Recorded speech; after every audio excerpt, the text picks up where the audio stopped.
falan da oldu.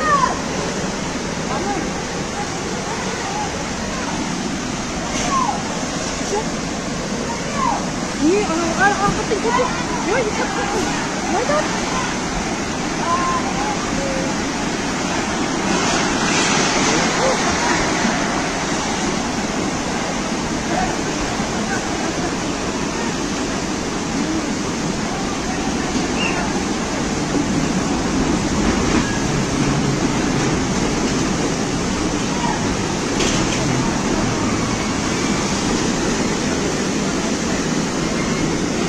Maşinenin arkasında mı ya? Maşinanın yapraklarını marketten. Arkaya. Ne? Çöpü.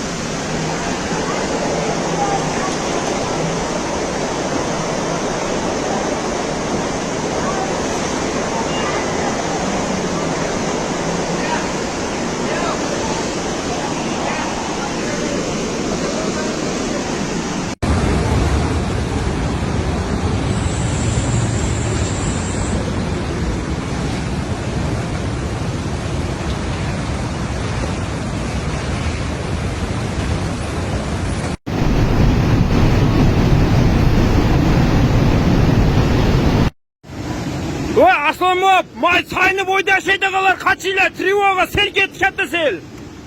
Sayını boyda kalır kaçıyla sentir ket duşu.